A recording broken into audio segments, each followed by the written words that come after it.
Welcome to another NumPy video. In today's video we're gonna talk about reshaping, transposing, and getting unique values and counts, and also broadcasting.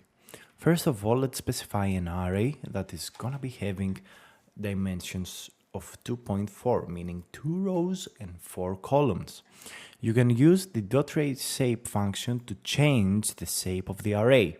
So you can specify that you want the rows to be 4 and the columns to be 2. And NumPy is going to be reshaping your array according to your needs. So here you can see that the first row was split into 2 rows of 2 elements, and the same happened for the second row that became actual 2 new rows. Then you can use the .transpose or .t to transpose the array. Check out the result. What we can see here is that the array, the original one at least, becomes transposed. So the rows would become columns and the columns would become rows. And you can see the result here.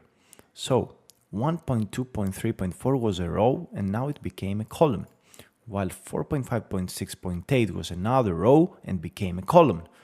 And we can see the result here and here. .t and .transpose actually do the same operation. Moving on to the unique values and counts, we specify an array A and we use numpy.unique to find the unique values of array A. And we can see that the unique values will be 11, 12, 13, 14, 15, 16, 17, 18, 19, 20. And what it does, it actually returns the set.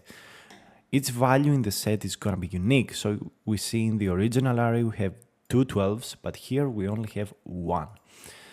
We can also use numpy.unique and also specify the attribute return index equals true, and you can get a tuple of results. The first one will be the unique values and the second one will be the first index where this value was encountered in. So for example, 11 was on the index 0, 12 was on the index 2, 13 was first encountered at index 3. And you can also return the counts of occurrence for its unique value, which is really helpful. So you specify attribute return counts equals true, and boom, you can see the count for its unique value in the original array A. Moving on to broadcasting, if you have a matrix and a number or a vector or something else, NumPy can understand that the multiplication should happen with each cell.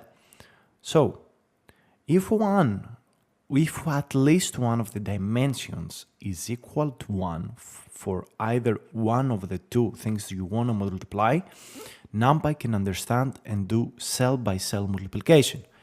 If not even one dimension is compatible, it will throw a value error. So here, what NumPy does is that it broadcasts this array, this value, to each of the cells. So this is a 1.2 shaped array, and NumPy can actually do the multiplication by a number. And also here we can see 2 rows, and again it can multiply them because one of the dimension at least matches. So that's broadcasting.